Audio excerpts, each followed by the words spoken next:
Good day, everyone. Welcome. It's Tuesday, April 11th. We are nearing the end of tax season, which is a good thing for some of us, at any rate, who do taxes as well. It's been a pretty good tax season, though. I can't complain. As always, we don't have as many things to contend with as in the past with stimulus and things of that nature.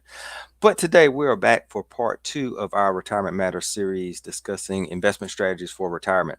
So let me bring on our guest, Leonard Brooks, again. Mark L- Fry, Leonard Brooks, CHFC, how are you today, sir? man, good. You just said some music to my ears to hear that sentence. It is almost the end of tax season. Thank you, Lord. I think I think all the CPAs around the world and tax professionals will be shouting next Yes, sir. next Wednesday since they added that I know, tax right? holiday I on know, Monday that only the that only the government employees in Washington D.C. get off. right? Oh boy, That's where our hard earned dollars and our politicians get an extra day of vacation. absolutely, man. Absolutely, absolutely. All right, man. Well, welcome back, and thanks for joining again. Part Mhm. two of our retirement plan series here. So, things are going well as we jump into again talking about retirement.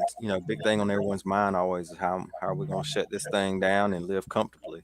So, that's the name of the game is talking about that, and Mhm. as speaking with some of the portfolio managers we use, and it's really challenging out here right now. So as we go forward trying to help people with that retirement. So today, here are some of the top four things we want to talk about today in today's telecast. Mhm. Um, Length of retirement. So we'll talk about the one thing we talk about a lot is longevity risk in a Mhm. portfolio and in retirement income. How much is it going to cost us in retirement?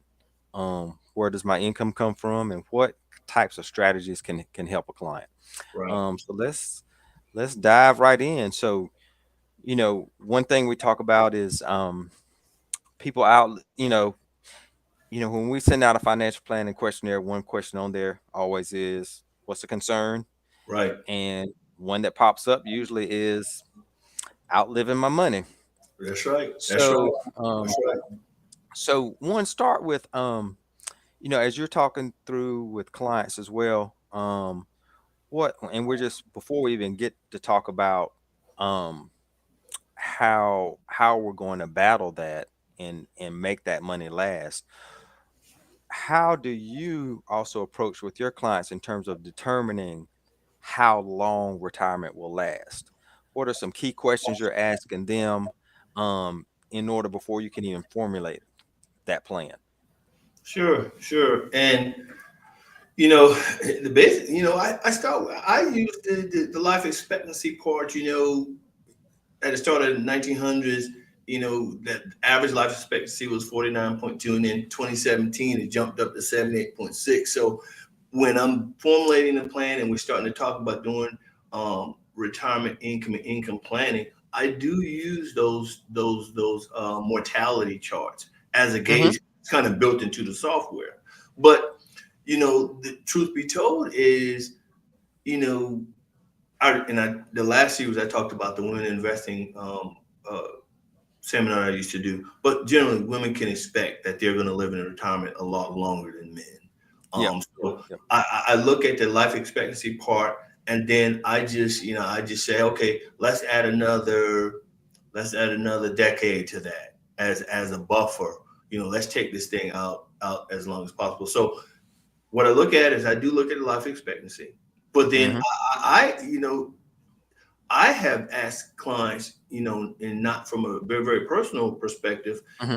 is we talk about things like genetics, man. Yeah. We talk family, and I've had clients Hmm. come in and say, "Hey, man, my grandmother's still living. Right. Right. I've got a grandmother in the '90s. My dad was Right. in the '70s. So genetics, lifestyle, those things Hmm. play a lot into it Hmm. in determining, okay, you know, how long do we need this money to last? and when the lifestyle, current lifestyle and potentially what they want to do, into retirement. What am I expecting to do? Mm-hmm. Hobbies and skiing and traveling. So Mm-hmm. Mm-hmm. life expectancy, I do use mortality tables and rates when I'm, putting Mm-hmm. the income planning together. But I just have that conversation. And like I said, I've had clients say, hey man, I know that my grandmother lived well into her 90s. Mm-hmm. My great grandparents did too. So genealogy and genetics plays into that as well. Yeah, I know you mentioned the software, and I had a client in, a couple in yesterday, as a matter of fact, and the just looking at that longevity risk table, it had I want to say it had a 27% chance that one of them would make it into their 90s. And so, like you're saying, and then now with advances in modern medicine, you know, in some cases, the things that they can combat, as long as they know about them, they can fix them. Right, So, right. so And that's you hit that's the nail on the head with that, because that was one of the things I was going to say.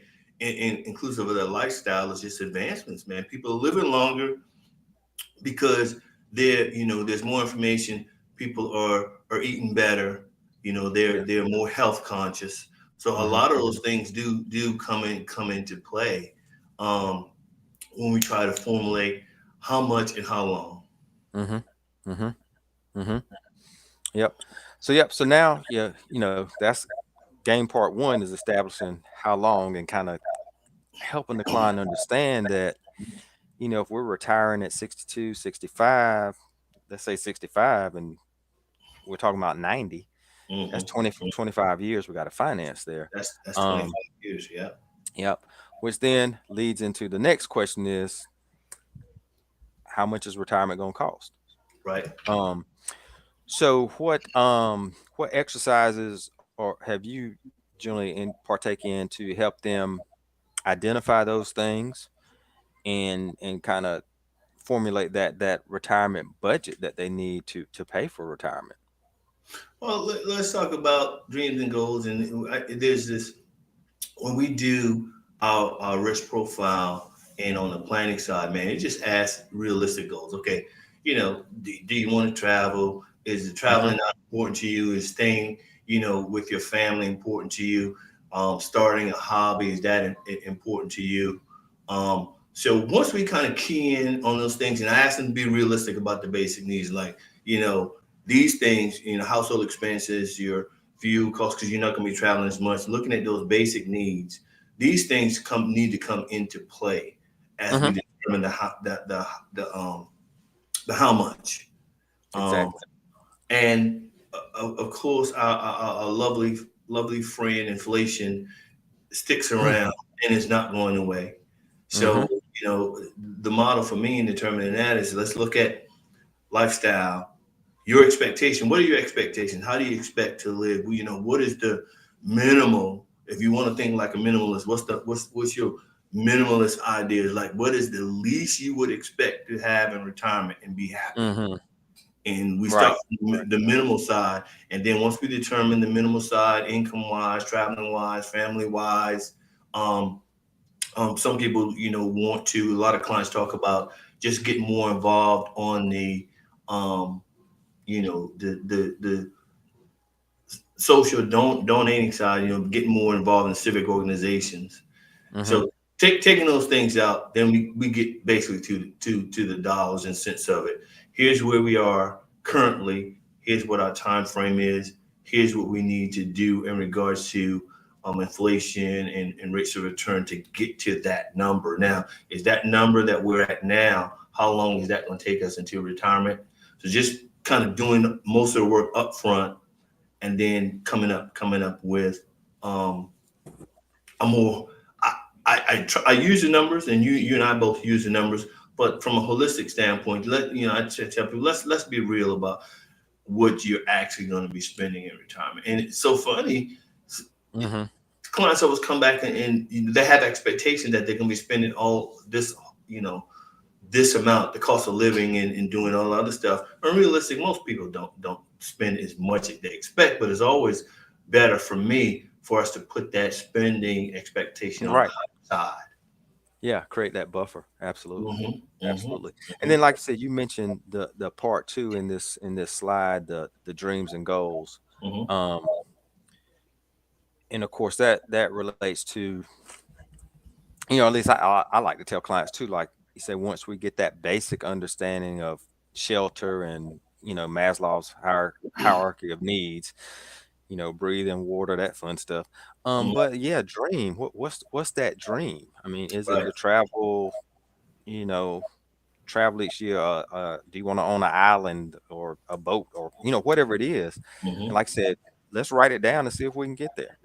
Yeah. You know, Yeah. and then that's the neat part I think of the financial planning process that we engage in is then we're able to give them different levers to turn on, so now they know how to react Right. once well, if A happens, then this is what I'm supposed to do, and if B happens, then I pull this lever, and then and then this is what happens.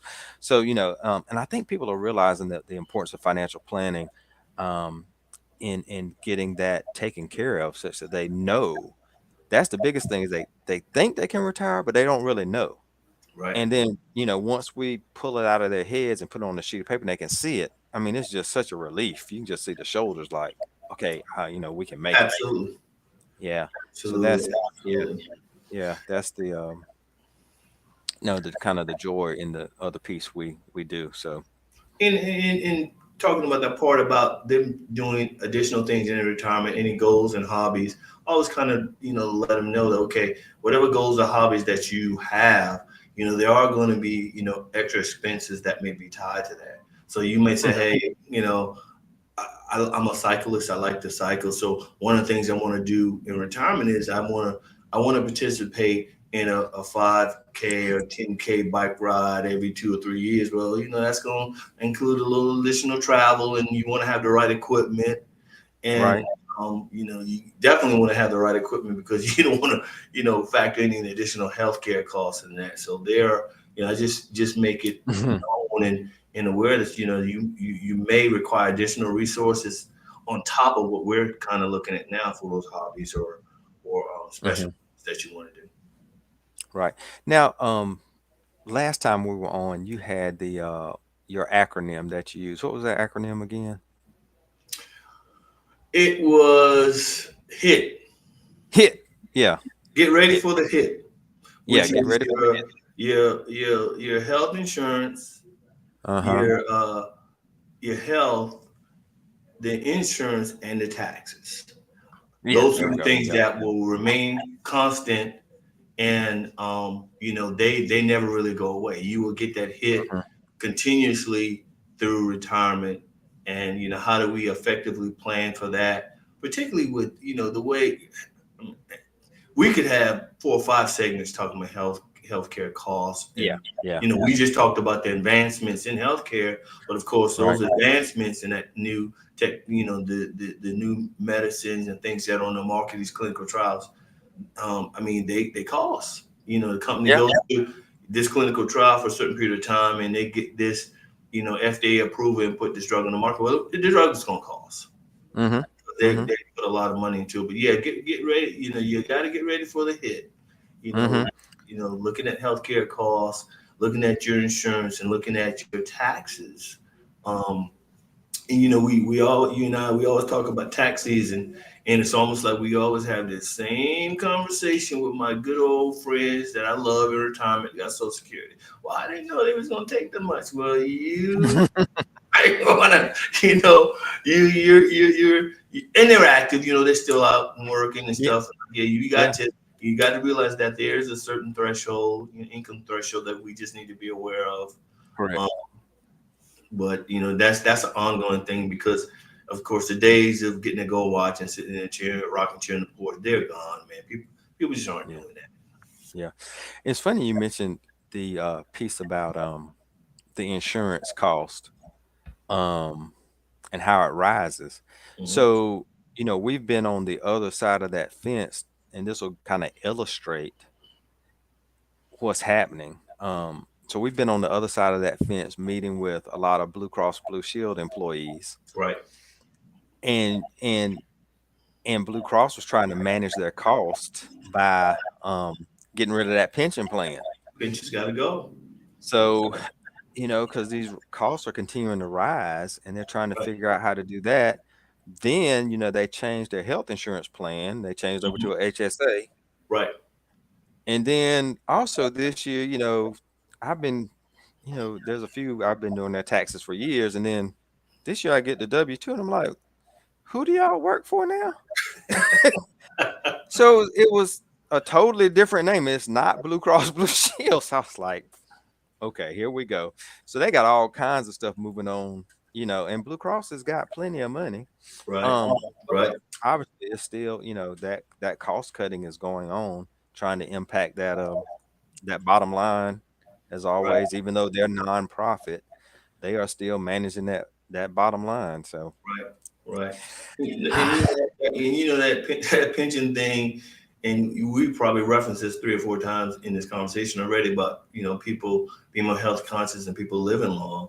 Well, that's basically that the pension itself. Those actuaries did their numbers and they said, hmm okay, these people are going to live to a certain amount, so we know we have to pay this pension for a certain period of time. Well, now these people are living longer, so this requires hmm more money out of this pension fund.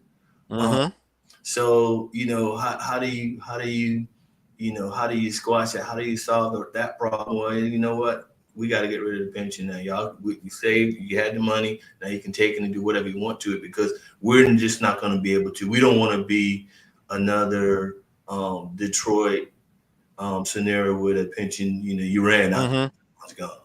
Right. Exactly. Exactly. Exactly. And so, like I said, that pivots perfectly right into the next point of we determine our cost. Now we got to pay for it, and where are our income buckets to help us pay for retirement. So, generally speaking, savings and investments, Social Security is part of that leg, and retirement plans. Right. Because like I said, we don't know about the pensions. It used to be over here. This Right. stool used to have four legs, but for the most part, it's got three, Right. and it might get down to two. I'm not sure with Social Security. So, I wouldn't. I don't want to stand on top of that stool with two legs. So No. we gotta get ahead of this thing. So, what types of things are you doing with clients and in terms of trying to create that income strategy for Well, first, I mean, let's. I kind of gauge of how close we are to retirement, right? them? Where are we at on the retirement time frame, right? Which is going to directly determine how we need to be allocated now. Do we need to be in the straight growth mode, right? Mm-hmm. Once we get to a point to where okay, now we've entered the retirement realm, then like you said, we need to decide where we're going to be pulling this retirement money from. Use and with the vehicles we've got now, how conservative or slowly conservative do we need to be in terms of the growth? So like we're in the car, we're driving fast, and we get to about 55. We start off at 25 and now we're to about 55, but we got to slow down because really principle is really the key. So I look at the assets that they have, and we come up with a plan to Mm-hmm. decide what portion, what percentage of those assets we really need to start focusing on. That needs to be where we're more aware of the principle. So we Mm-hmm. want to make sure that we're at the closer we are to that retirement gate, the more conservative we're going to be for that larger portion of what we need to be principal protected because that's the income we're going to live off, going into retirement. Right. Yep. And I think this next slide kind of highlights that. Kind of goes back to our last presentation with the different buckets that we're almost Mhm. creating internally as we are taking that money and investing it in order to one short term needs of Right, cash to right, fund the retirement, The next bucket is to kind of generate some income, and then that third bucket pursuing some growth to Hmm. replace. And so, this is step one in battling that longevity risk that we talk about, and making that money last over this Right, period of time. right. um that's kind of what that pivots to. um And a good add-on under the mhm, generating income that they've got there, and I mean, they've kind of got it there with the fixed annuities, but really, your fixed index annuities are really starting to take hold and become, to me, a vital part of the planning for clients. mhm, Even once you get clients, and I've seen clients where we're right at age 50, maybe even 49. Some people tend to get a little bit more conservative than they need to be, but they still want to get that market participation. So that under the fixed annuities, and I know that covers such a broad range, but I just wanted to kind of mhm, interject that, and that these uh, fixed index annuities are really helping to kind of mhm. fit into place in the overall planning scheme of things. Yeah, and yeah, like saying, to help battle that inflation. Hmm. Now, yeah, one thing they don't have on the side too is they kind of, I guess they're lumping mutual funds and ETFs in the same bucket. Right. Um, but interesting enough, we used to invest in individual stocks because they Hmm. were dividend paying. Hmm. But there's a movement now where, and I forget the exact figures, but the number of stocks paying dividends is decreasing, It is. dramatically. Right. So that income is gone. Um, and so that's another thing that we're battling to Right. try and create these portfolios for clients to last. Right. Um, Right. and so you mentioned the fixed index annuities. And the variables have the same thing, but at least they did a good job of putting that variable and in the growth part, and the fixed annuities in that income piece. They did. They When did. we're looking at those strategies. And I Yeah. still So. kind of Mhm. refer to those as my annuities. I still refer to those as the personal pensions. It's just a Correct. way. It's just a way of, hey, you're with a company, they're doing 401k. They may have a profit sharing, no pension. Well, once you get to a certain point, age wise, and we're at again that retirement gate, it may be time to consider creating your own personal pension. Um, Hmm. and they to me fit within the realm of being able to do that. Correct. Yeah. Shifting some of that risk over Right. to the insurance companies. You Right. know, trading that cost off, and then trying to achieve some of them on your own. I know that was a big topic last time we talked about, and we kind of really talked about split annuity strategies, Right. um, and ways to get there using those annuities.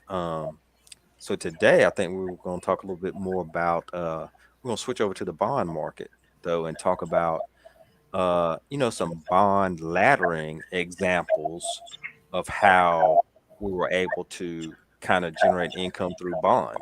Right. Right. So, so first, I guess let's make sure we got a good definition of bond so the audience knows. So, give us that quick layman's definition of what a bond is, and what a person is doing when they buy a bond, and how it kind of generally operates. Well, a bond is just a debt instrument. When you buy a bond, you become um, you're holding the debt, and you're expecting, because you're going to take on the risk and hold that debt, that you get specific interest payments off of that bond. So it's just basically a debt instrument, where Mhm. you're the debtor. Okay, I'm gonna buy this bond from We're the you. bank now, right? Right. We're actually the bank. I'm gonna buy the bond from you, and I'm gonna hold it for a certain period of time, and then you promise to pay me this set interest rate, because I took on that debt from you, and when at least until maturity. Hmm. Hmm. So in our example here, then, so we've got this person that looks like they own 5 different bonds, So they've and got a they've ladder. laddered them. Right. Yeah, they've laddered them. So one matures in. So basically, in A, we loaned out 10 grand Right. to Durham County, I guess, as an hmm example, and Durham County is going to pay us 1% and then give us our money back at the end of A, and then B, maybe I don't know, Wake County. Right. We're letting Wake County hold our money for 2 years, Two and they're paying years. us more. C is I don't know, Mecklenburg County. Maybe Bird. they got a bond Right. in 3 years, and then now, so interesting enough, to go back from what's really been happening, and a lot of people kind of got, and we did what we were taught to do, Right. right? So Right. last year, everybody ran the bonds because like the market's crazy, go to bonds. And then the bonds went south Right. as well. Right. Right. And as David explained to us, that was mostly because we haven't seen inflation in 20 years. We Right. got these 0% bonds out here paying next to nothing, and then boom, inflation hits, interest rates skyrocket, and the bonds you're holding aren't worth a thing. Right. Which led also to the small bank collapse, Right. where they're not valuing their balance sheets properly and devaluing those bonds. They still got them at the same value, and they're not the same value. Right. They're not. No, right. They're not. So now we're now that we got some interest rates though, um, bonds might become more attractive. Are you seeing anything where you're starting to bring those back in to help at all, or what's your thought on using the bonds at this point? Well, I see because the interest rates are becoming more attractive. I see where the bonds are starting to come more into play, and just quite honestly, from my practice perspective, um, there's probably 2 to maybe 3% where we're actually doing the actual straight bonds. All of my other bond exposures are within ETFs or probably Hmm. within a mutual fund to get a better Correct. diversification. So Correct. I see that. I see where people where it's becoming more attractive to people, but I have got very few clients that they're just purely a bond strategy. Um, Hmm. Hmm. Hmm. Hmm. where I see the increase um, happening, or that will happen, is when we start changing allocations, going back to when we enter the retirement gate, and before we may have been 80-20, 80 equities, 20 bonds. So now we're in the Hmm. retirement gate, and we need to change that because now we want to focus more again on the preservation of capital. And even with these mixed bond portfolios, whether it's an ETF or whether it's a mutual fund, they're still they're still kind of struggling. They hadn't caught up yet. I mean, Yeah. Yeah. interest Exactly. rates are attractive. I think people are like, I've gotten burnt on both sides, Right. so I don't want to jump fully back into that bond strategy. But for me, in creating the portfolios and how I'm kind of looking at it down the road, is that going back to looking at some of these more model portfolios and tweaking them a little bit, where if the model portfolio called for a 10% bond share of the portfolio, maybe increasing that to 10, 12, or 15%, or maybe even decreasing it to 7 or 8%. Again, Right. the, Right. we sit down and we plan with these clients, and you and I have talked a lot about how we do it, and we plan with the clients, but it's such a moving bus. It's like, Hmm. you Hmm. know, January 1, your strategy is really good for that year. And then January of the next year, you're adjusting the strategy. And that's what we're supposed to do. That's Correct. that's our Correct. job, to say, okay, this is a solid plan. We feel comfortable about it, and we can project it out for 3 years, 4 years, 5 years. But as life happens, things change, and I've had people who have had reverse um, risk tolerance, where they were more conservative to start out with, and then all of a sudden, I don't know, they took a Red Bull or vitamin E or whatever. They come back now, change this, and people Right. talk, people talk amongst themselves and about their Right. 401ks and portfolios. So that's a factor in itself. Right. Right. And that kind of bleeds back into the planning piece, and as we're going through that planning piece, we're able to determine the amount of risk that you even is appropriate to get you Right, to your goals. 'Cause right, sometimes we're taking more than we really need to, right, and we can back down and make this a little bit of a smoother ride. right, Um, right, yeah. Now this slide here was great. So it took the previous slide and kind of showed you what the income was that was being generated each year. And so right, this was kind of a neat slide as to how this person was using that bond laddering strategy to create income right, um, for themselves. That's right, pretty right. good slide to show Mhm. how that was operating. Um, And even from this bond strategy, I mean, you really, if you're going to use a strategy and clients using it, it's like you have to be all in. You just have to mhm. have, you've got to have a larger amount of assets in that to basically generate the income Mhm. that you need.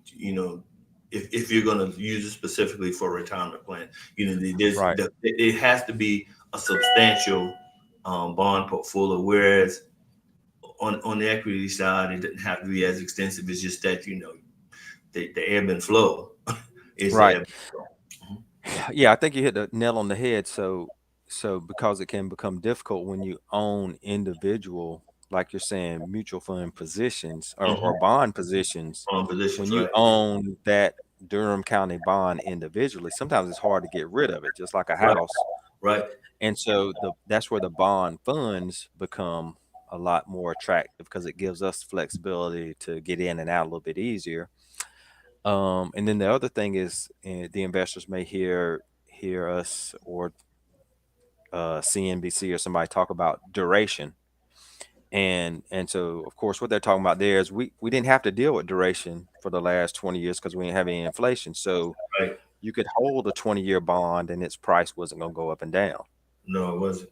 But now with this market we're in, these prices are going to go up and down. So you're starting to see us get smaller duration bonds such that Mhm. we can control that value a lot better. Right, right, So, right. so you'll probably see more 1, 3, 5 year duration bond funds in the short term in order to Mhm. battle that pricing, Right, from that right. standpoint. I Um, mean, I just, I haven't seen that trend, but I just can't imagine where we are now, where somebody's going to go out, and people still do it. Not saying that they don't do it, but somebody's right. going to go out with the way we are situated now from a financial perspective, and just buy a bunch of 30-year bonds. I mean, No, no, no, you no. know, you they Yeah, just, yeah. they don't do it as much. Not saying people that don't do it, people still go out and it'll be, kitty bond for a child or something, baby. But just from a planning perspective, saying, yeah, I want to go out and buy all these 30-year bonds now. That I don't see that Right, right. Exactly. happening as Um, frequent as it used to. mhm, mhm, mhm. Right. So yeah, so we kind of hit on the cash perspective Gotcha. of protecting principal, then some ways to generate income off our Hmm. portfolios. Then we got that third bucket, that growth bucket. Right. Um, so here is where we're getting into the individual stocks, some growth oriented funds, ETFs, and back over to the variable annuity side. Um, and it may be worthwhile too to maybe do a quick compare contrast on. I think most listeners that are probably watching kind of got a good idea of individual stocks, how they work. You buy Right. low, sell high. They get it. The idea is to watch it and sell. Again, key thing is have a goal in Right. place. to- and when you hit the goal, just go ahead and get out and move to your next thing.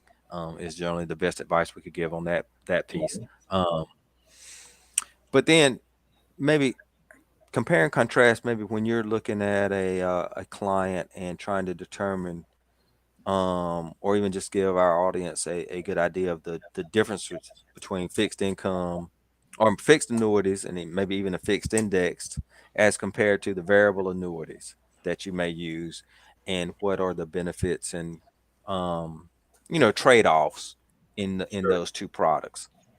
So, generally with a fixed income annuity or a fixed annuity, basically, that is just agreement between you and the company. They say, hey, you put your assets in this annuity. We're just going to give you whatever the fixed rate is. We're going to guarantee Hmm.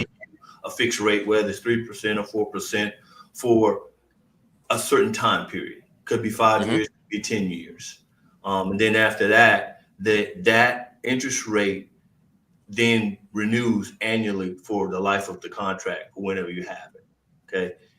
With your variable annuities, it gives you the option. There is a certain portion of the variable annuity that is in a fixed account. You can put it in a fixed account, but it also includes within that variable annuity different mutual fund families.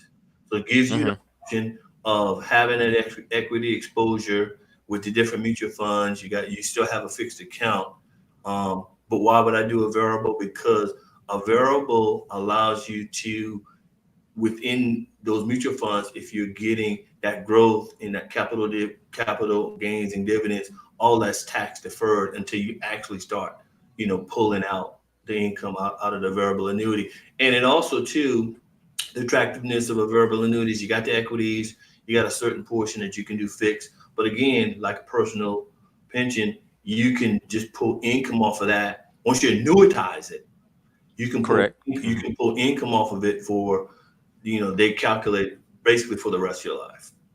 Okay. Hmm. But you do have that volatility within a variable annuity because it is tied directly to those mutual funds that are in the performance. So, you're gonna still have Correct. that flow, but the lifetime income, some variable annuities, whatever the amount you put in, say I put in 100,000, it Hmm. has what's called a death benefit that's attached, Hmm. because it is more or less still dealing with mortality and expense, so it's more of an insurance product. So really, your beneficiaries can have a base of whatever the annuity does, whether it goes up or down. There's a minimum base that will be there. And then lastly, with the fixed index, basically, fixed index says, okay, you give us assets, we put it in there. We're going to take those assets and we're going to allocate them into separate buckets. One's going to be in the Dow, one's going to be in the S&P, one's going to be, in the Barclays. And based on the levels of whatever the participation is, annually they go back and they look at that number. So, the Dow, if the Dow started at 1,000 and the next year is at 1,200, the difference between that growth rate is what they credit your account to, for interest. There's no Hmm. downside to an index annuity.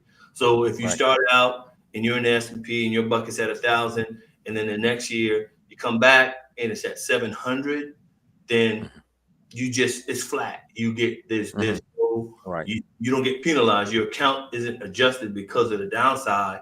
You just don't get accredited any interest. And for a lot of people, they like the idea of, hey, I can still have some kind of market participation without the ebb and flow, but there's no downside. So if I put in $100 every year, I know $100 is still there. But if it's a good year on the equity side, I get credited. If it's a bad year, my account's the same. So just three different scenarios, and again, just planning.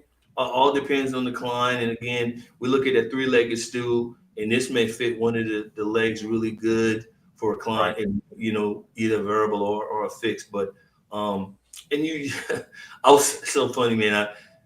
When I started out in '89, and I was in Charleston, I was with Jefferson Pilot, and then Hmm. I was New Cool. England Mutual.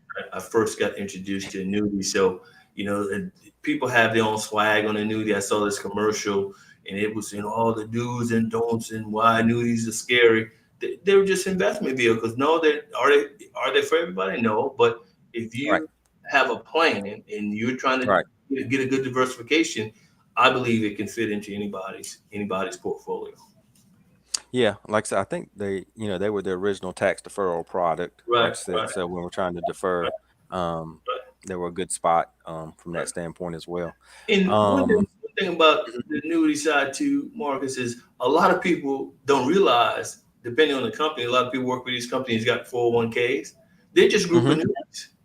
So Yeah, true. if you're with a Lincoln or even a Prudential, MetLife, depending on the kind of plan you have, they'll say, "Well, I got a 401k. It's a 401k, but it's a group annuity. Correct. It's a group Absolutely. annuity." And TIAA CREF is a great example of that because Hmm. the CREF portion. Let me make sure I get it right. The TIA, the CREF portion, is an annuity. Hmm. Hmm. Yeah, Mhm. you make a good point there. Yep. Yeah. Awesome. Awesome. All right. Well, good. So this will wrap up kind of our middle piece of what we wanted to discuss in terms So, of the retirement plan, strategies for retirement. On our next one, where we'll kind of wrap up, bring the everything together in terms of, hey, we're getting ready to turn that switch on in retirement, and what are the key things that we want to check off our boxes to make sure we walk into retirement knowing we can make it. So that's kind of the that'll kind of sum up this 3-part series on our next one on April 25th.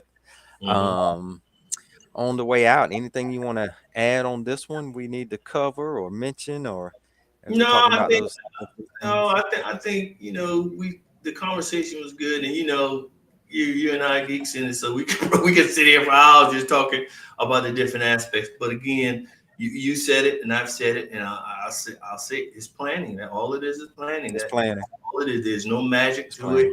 planning. It's just planning and revisiting that plan. Yeah. On a frequent basis to tweak it and see how you need to change Yep. it. Because good planning means a good retirement. Yeah. What is it? A planning to fail is a fail to plan, or whatever the little Right. statement is. So Right. at any rate, all right, my friend, Okay. always good to talk to you. I You know too, we'll brother. be chatting during the week We, as we we sure will. sail on through these last 7 days here Yes, of the sir. Yes, 2023 Part yes, A sir. tax season. Yes, Need sir. to Yes, call sir. Brother Haywood and check on him, see if he's doing all right. All right, my friend. We'll sign off. I know you got some more tax returns to work on tonight, so Yes, I sir. do as well. All So right. anyway, man, I'll talk to you later. All See right. you on the Take next one. care. Yes, sir. Appreciate you. Take All right. care.